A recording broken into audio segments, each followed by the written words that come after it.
है। जी हाँ। तो ये आईआईटी कानपुर में आपने ये रिसर्च किया? जी हाँ। दोस्तों, ये बहुत ही ताज्जुब की बात है कि मां के दूध में भी पेस्टिसाइड्स यानी कीटनाशक हैं। दोस्तों, पेस्टिसाइड एक अंग्रेजी शब्द है और आम जबान में अगर मुझे इसको समझाना पड़े तो वो ये है कि पेस्ट यानी कीड़े और पेस्टिसाइड यानी कीड़े मारने की दवा। अब हम इसको कहते तो दवा है, लेकिन दरअसल ये जहर है जो कीड़ों को मारता है। जैसे आपने घर में सुना होगा कि चूहे मारने की दवा या कॉकरोच मारने की दवा। अब ये दवा से चूहे या कॉकरोच की सेहत अच्छी नहीं होती, बल्कि वो उसे खाने के बाद मरता है। इसलिए ये समझना बहुत जरूरी है कि ये दवा नहीं, जहर है। रश्मि जी ने हमें बताया कि एंडोसल्फान नाम का पेस्टिसाइड उन्हें मां के दूध में मिला था। आइए अब मैं आपको ले चलता हूं कासरगोड, जहां करीबन 25 सालों तक इसी एंडोसल्फान नाम के पेस्टिसाइड की हेलीकॉप्टर से स्प्रेइंग की गई थी। देखते हैं वहां पर एंडोसल्फान का क्या असर हुआ।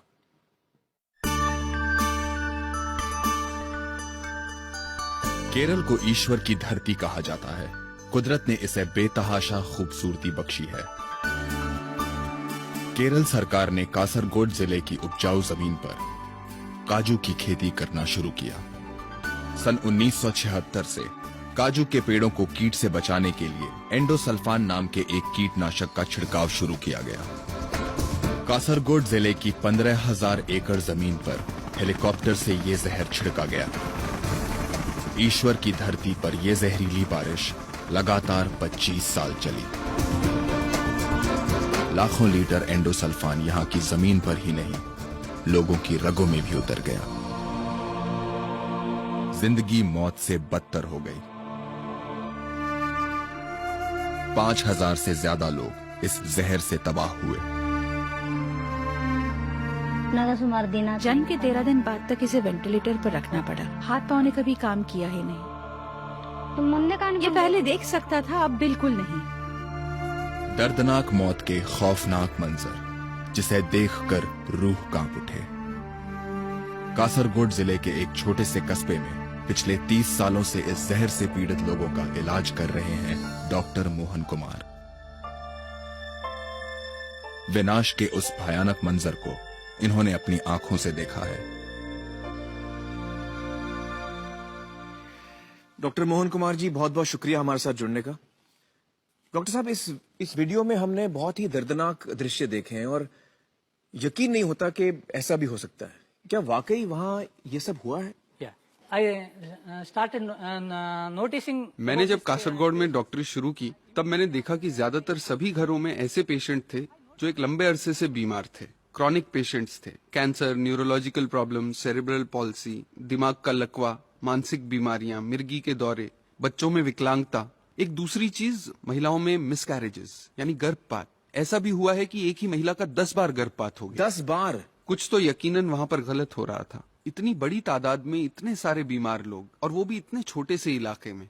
ये सभी मरीज 2 छोटी छोटी नदियों के किनारे पे बसे हुए थे, जहां पॉल्यूशन का नामो निशान नहीं था, कोई फैक्ट्री नहीं थी, किसी किस्म का प्रदूषण नहीं था।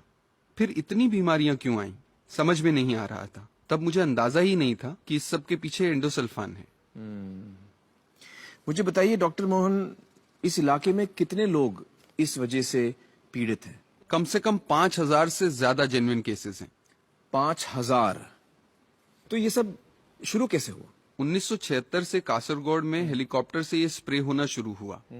दरअसल स्प्रे करने के 15 दिन तक प्लांटेशन एरिया में पैर भी नहीं रखना चाहिए, यहाँ तक कि आसपास के रास्तों से भी नहीं गुजरना चाहिए। स्प्रेइंग के बाद? जी, स्प्रे करने के बाद आसपास के सभी रास्ते बंद होने चाहिए। ये सारे नियम उनके इंस्ट्रक्शन मैनुअल में लिखे हुए हैं। सभी नियमों को ताक पे रख के उन्होंने सन 1976 से सन 2000 तक लगातार बिना रुके जहरीला स्प्रे 25 साल? जी, 25 साल लगातार। तो लाखों लीटर स्प्रे हुए? हमारे कुछ वैज्ञानिकों ने हिसाब भी लगाया था कि 22 लाख लीटर एंडोसल्फान 15,000 एकड़ के ऊपर उड़ेला गया। जी जी। मुझे बताइए कि जब आपको समझ में आया कि ये सब पेस्टिसाइड की स्प्रेइंग की वजह से हो रहा है और आपने उनको बताया, ऑब्जेक्ट किया, तो उन्होंने क्या जवाब दिया? प्लांटेशन कॉर्पोरेशन ऑफ केरला, जो एक सरकारी कंपनी है, वो इसके लिए जिम्मेदार। वो ये स्प्रेइंग करवा रही थी। गवर्नमेंट ने क्या कहा आपसे? वो पुलिस को लेकर आए और जहां हम विरोध कर रहे थे उस जगह से हमें हटा दिया। पुलिस ने हमें वहां से भगा दिया। लेकिन ये स्प्रेइंग बंद हो गया? जी। तो फिर स्प्रेइंग क्यों बंद किया? कोर्ट के ऑर्डर से।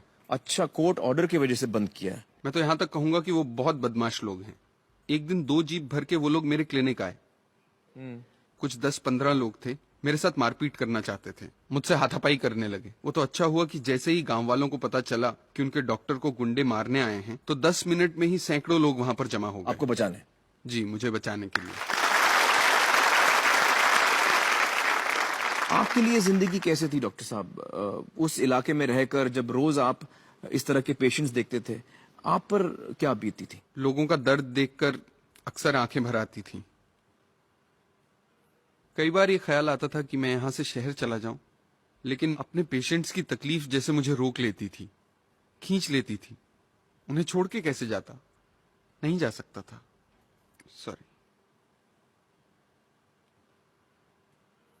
मैं एक बात और कहना चाहूंगा। इस जहर ने इंसान ही नहीं, जानवरों को भी नहीं बख्शा। उस इलाके के पशु पक्षी, जीव जंतु, मेंढक, मछलियां सभी खत्म हो गए थे। लेकिन सन 2000 में जब से ये स्प्रे बंद हुआ है, धीरे धीरे सभी पशु पक्षी वापस आ रहे हैं। हवा पानी में काफी सुधार हुआ है। अच्छा, मुझे ये बताइए कि जो बीमारियां हो रही थी लोगों को, ये जो बच्चे अबनॉर्मल पैदा हो रहे थे, उसमें फर्क आया ये स्प्रेइंग बंद होने के बाद? खुशी की बात यह है कि पिछले 4 सालों में पूरे इलाके में जन्मजात विकृति का एक भी केस मेरी नजर में नहीं आया है। और ये जो बच्चे गिर रहे थे अपने आप, जो मिसकैरेजेस हो रहे थे, वो केसेस भी बिल्कुल कम हो गए हैं। डॉक्टर मोहन, आपने बहुत साहस दिखाया है, बड़ी हिम्मत दिखाई है, और आप बहुत ही अच्छा काम कर रहे हैं। बहुत बहुत शुक्रिया यहाँ आने का और हमारे साथ बातचीत करने का। Thank you so much. Thank you. Thank you. तो दोस्तों, ये वही एंडोसल्फान पेस्टिसाइड है जिसके बारे में रश्मि जी ने हमें बताया था कि उनके टेस्ट में मां के दूध में एंडोसल्फान की मात्रा परमिसिबल लिमिट से 800%